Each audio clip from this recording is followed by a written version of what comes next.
Hello busy people, అందరూ ఎలా ఉన్నారు? మీరైతే బాగున్నారు అనుకుంటున్నాను. నేను ఇక్కడ చాలా బాగున్నాను. ఈరోజు అయితే నేను లెస్టర్ వచ్చేసానమాట. ఇక్కడ చాప్ స్టిక్స్ నూడిల్స్ బార్ అనే చైనీస్ స్టైల్ రెస్టారెంట్కి అయితే వెళ్తున్నాము. సో ఇది చాలా ఫేమస్ చైనీస్ రెస్టారెంట్ అనమాట. చాలా సిటీస్లో ఉంటుంది ఈ రెస్టారెంట్ యూకేలో. సో ఇక్కడైతే సర్వింగ్ కొంచెం డిఫరెంట్గా ఉంటుంది. బాక్సెస్లో ఇస్తారనమాట. ఒకటేమో స్మాల్, ఒకటేమో మీడియం, ఒకటి లార్జ్.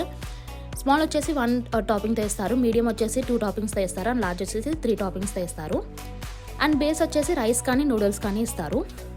ఇక్కడ మేము తీసుకున్న బాక్స్ వచ్చేసి లార్జ్. మేము బేస్ వచ్చేసి నూడిల్స్ తీసుకున్నాం అనమాట. దాని మీద కొరియన్ స్టైల్ ఫ్రైడ్ చికెన్ తీసుకున్నాం. తర్వాత సాల్ట్ అండ్ పెప్పర్ తీసుకున్నాం. And Chinese style chicken curry లాంటివి తీసుకున్నాం అనమాట. సో దీంతో పాటు మనం మీల్గా తీసుకుంటే కోక్ కూడా ఇస్తారు. నాకైతే దీని టేస్ట్ చాలా బాగానే నచ్చింది. ఒకరికి బాగా సరిపోయింది. కానీ అంతే ఏమనుకున్నా కానీ మన ఇండియాలో స్ట్రీట్ స్టైల్ నూడిల్స్ మాత్రం దొరకవు కదా. ఇక్కడ ఏదో ఒక దాంతో అడ్జస్ట్ అయిపోవాల్సిందే. ఏమంటారు మీరు? కామెంట్ చేసేయండి.